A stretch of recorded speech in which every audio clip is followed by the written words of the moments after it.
আমাদের বাংলাদেশ ফুটবল ফেডারেশনে অর্থাৎ বাফুফের একটা চমৎকার গুণ আছে। ওনারা সারা বছর ঘুমালেও যখনই কোনো নতুন খোঁজ খোঁজার সময় আসে, তখন ওনাদের চোখ চলে যায় ৭ সমুদ্রে ১৩ নদীর ওপারে। এবার ওনাদের রাডারে ধরা পড়ছেন একজন জার্মান বংশোদ্ভূত আমেরিকান সাবেক বিশ্বকিপার। নাম তার থমাস ডুরি।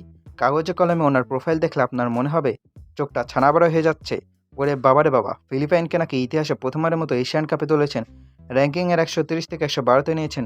এই প্রোফাইল দেখে বাফুফে ভবনে কর্তারা খুশিতে গদগদ হয়ে হয়তো ভাবছেন, পেয়ে গেছি, এই তো সেই আলাদিনের প্রদীপ যে আমাদের ফুটবলকে টেনে ১৮০ থেকে ১ লাফে ৮০তে নিয়ে যাবে। কিন্তু দাঁড়ান ভাই, তাড়াহুড়ো করবেন না বাফুফেতে। আর ওনার ভেতরের আসল কুয়াশা দেখেননি? ওনার এই চকচকে সফলতার আড়ালে লুকিয়ে থাকা আসল সত্যটা যদি ওনারা জানতেন, তাহলে অফার লেটার দেখার আগেই ওনাদের হাত কাঁপতো। আসেন একটু থমাস ডুলির আসল কুণ্ডলী ঘেটে দেখা যাক। আন্তর্জাতিক ডেটাবেস সোফাস্কোর আর ট্রান্সফার মার্কেটের অফিসিয়াল পরিসংখ্যান বলছে, প্রধান কোচ হিসেবে ডুলি সাহেবের ক্যারিয়ারে মোট ম্যাচ সংখ্যা ৭০টি। এর মধ্যে ওনার জয় কয়টা জানেন? মাত্র ২৫টা।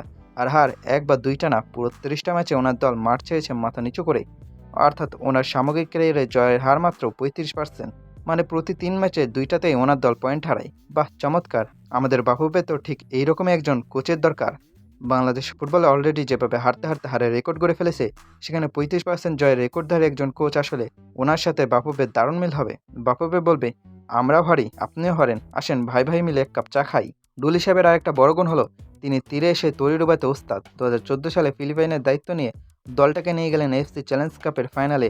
ফিলিপাইনের মানুষ যখন ট্রফি উৎসবের প্রস্তুতি নিচ্ছিল, ঠিক তখনই ফিলিস্তিনের কাছে ১-০ গোলে হেরে ডুলি সাহেব ট্রফিটা গিফট করে চলে আসলেন। ১৬তে নিজের দেশ ফিলিপাইনে যখন টুর্নামেন্টের সহ আয়োজক, তখন তো ঘরের মাঠে বাঘ হওয়ার কথা, কিন্তু বাঘ হওয়া তো দূরের কথা, গ্রুপ পর্ব থেকে লজ্জাজনক বিদায় নিলেন। আর ওনার ড্রেসিং রুমের ম্যানেজমেন্ট, ওরে ভাই, ফিলিপাইনের সবচেয়ে বড় স্টার প্লেয়ার স্টিফেন শকের সাথে ওনার এমন তুমুল ঝগড়া আর ইগোল লড়াই হয়েছিল যে ড্রেসিং রুম ফুটবল মাঠ না হয়ে ডাব্লিউডাব্লিউ রিং হয়ে গেছিল।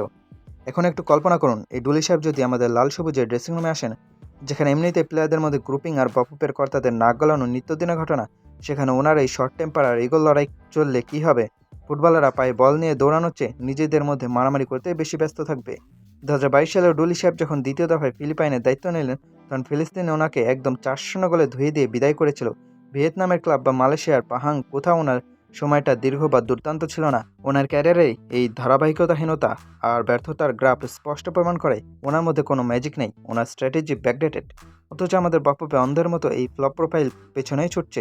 বাফুফে আসলে ফুটবলারদের উন্নতি চায় না, তারা চায় এমন একজন কোচ যে তাদের মতোই অজুহাত দিতে পারবে। ডুলি সাহেব এসে যখন একের পর এক ম্যাচ হারবেন, তখন তিনি বলবেন, কি করব, প্লেয়ারদের ফিটনেস নেই। আর বাফুফে বলবে, ঠিক বলেছেন স্যার, আমাদের তো কোনো দোষ নেই।